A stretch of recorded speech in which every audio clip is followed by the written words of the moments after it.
Welcome to Teja TV news. Nizamabad జిల్లా ముంపు గ్రామాలను సందర్శించారు ఎమ్మెల్యే, కలెక్టర్, సిపి. ఏకధాటిగా కురుస్తున్న భారీ వర్షాల కారణంగా ముంపుకు గురైన గ్రామాలను Nizamabad rural MLA doctor Bhupath Reddy, collector Vinay Krishna Reddy, police commissioner Sai Chaitanya గురువారం సందర్శించారు. వరద నీటి ఉధృతి వల్ల ముచ్చాల్ చెరువు తెగిపోవడంతో దర్పల్లి మండలం వాడి గ్రామంతో పాటు నడుమ తాండా, బీరప్ప తాండాలు ముంపునకు గురయ్యాయి. సమాచారం తెలిసిన వెంటనే సహాయక చర్యలకు ఆదేశించారు. కలెక్టర్ వినయ్ కృష్ణారెడ్డి సిపిలతో కలిసి వాడి గ్రామాన్ని సందర్శించారు. గ్రామాల్లో వరద తాటికి గురైన ప్రాంతాల్లో ఎమ్మెల్యేతో కలిసి పర్యటించి క్షేత్రస్థాయిలో పరిస్థితిని పరిశీలించారు.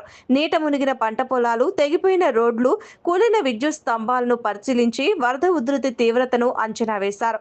ఎలాంటి ప్రాణ నష్టం జరగకుండా అన్ని జాగ్రత్తలు తీసుకోవాలని కోరారు. మరో 48 గంటల పాటు వర్షాలు కురిసే అవకాశాలు ఉన్నాయని వాతావరణ శాఖ హెచ్చరించి జారీ చేసినందున మళ్లీ వరద వచ్చినా సమర్థవంతంగా ఎదుర్కొనేలా ప్రజలు సహాయక చర్యలు అందించేలా అన్ని విధాలా సన్నాహమైందని ఎన్డీఆర్ఎఫ్ బృందాలకు పోలీసులు సూచించారు.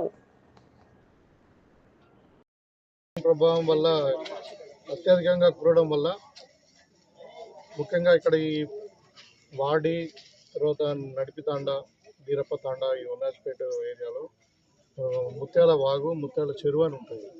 అది అడవిలో ఉంటుంది. ఆ చెరువు మరి మార్నింగ్ 5-5:30కు తెగిపోవడం వల్ల ఒకటేసారి చాలా ఫ్లాష్ ఫ్లడ్ రావడం జరిగింది. మరి వర్షం కూడా బాగా పడ్డది, దగ్గర దగ్గర 30-35 సెంటీమీటర్ల వర్షం పడడం వల్ల మరి ఇక్కడ వాడి గ్రామంలో టోటల్గా ఒక 5 ఫీట్ల నీళ్లు ఊరంతా వచ్చి, ఊరంతా కూడా గ్రామం అంతా కూడా అన్ని ఇళ్లకు నీళ్ళు వచ్చి మరి వాళ్ళు తినే వస్తువులు కానీ, బట్టలు, అదేవిధంగా ఎలక్ట్రానిక్ గూడ్స్ ఏదైతే ఉందో ఫ్రిడ్జ్ కానీ, టీవీ ఇవన్నీ కూడా చనిపోవడం జరిగింది. అదేవిధంగా ఇక్కడ మన నడిపితాండా ఉంటుంది, తర్వాత బీరప్ప తాండా, ఈ గ్రామాలన్నీ కూడా చాలా అంటే ఆస్తి నష్టం కొంచెం జరిగింది, కానీ ప్రాణ నష్టం జరగలేదు.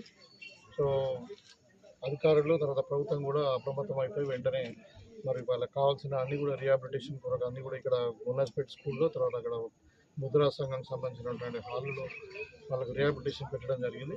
వాళ్ళకి భోజనాలు అరేంజ్ చేస్తూ ఉన్నాం, ఫుడ్ అన్నీ కూడా. సో ఒక మెడికల్ క్యాంప్ కూడా ఏర్పాటు చేస్తాం ఇక్కడ వాళ్ళకు ఎమర్జెన్సీ, అంటే మన ఈ అంటువ్యాధులు ఏం గురించకుండా ఇవాళ వాళ్ళకి కావాల్సినటువంటి అంతా కూడా ఎలక్ట్రిసిటీ, వాటరు ఇవన్నీ కూడా తొందరగానే వార్పులో రీస్టోర్ చేసి ఆ గ్రామాల్లో మట్టి అంతా కూడా తీసేసి మరి వాళ్ళని మళ్ళీ ఇళ్లకు వాపసు పంపించడమే లక్ష్యంగా ఇప్పుడు పనిచేస్తూ ఉన్నాం. తర్వాత ఒక ఈ కొంచెం ఫ్లడ్ అంతా తగ్గిన తర్వాత కూడా వ్యవసాయానికి సంబంధించిన నష్టాన్ని కూడా అంచనా వేస్తాం. సో ప్రభుత్వము ఇవాళ ఇక్కడనే కాదు, మొత్తం తెలంగాణలో కురుస్తున్నటువంటి వర్షాలకు జరిగినటువంటి నష్టాన్ని మా ముఖ్యమంత్రి గారు రెగ్యులర్గా మానిటర్ చేస్తూ ఉన్నారు. ఇవాళ మనకు కామారెడ్డి, తర్వాత ఇటు మెదక్ జిల్లాలో కూడా ఆయన హెలికాప్టర్ ద్వారా పర్యవేక్షించి మొత్తం కూడా ప్రభుత్వం ఒక నివేదిక తెచ్చుకొని ఎక్కడ కూడా సాధ్యమైనంత వరకు ప్రాణ నష్టం జరగకుండా మరి జరిగిన ఆస్తి నష్టాన్ని కూడా దాన్ని వాళ్ళకి మళ్ళీ నార్మల్ రిస్టరేషన్ లైఫ్ కొరకు కావాల్సిన జాగ్రత్తలన్నీ కూడా మేము తీసుకుంటాం.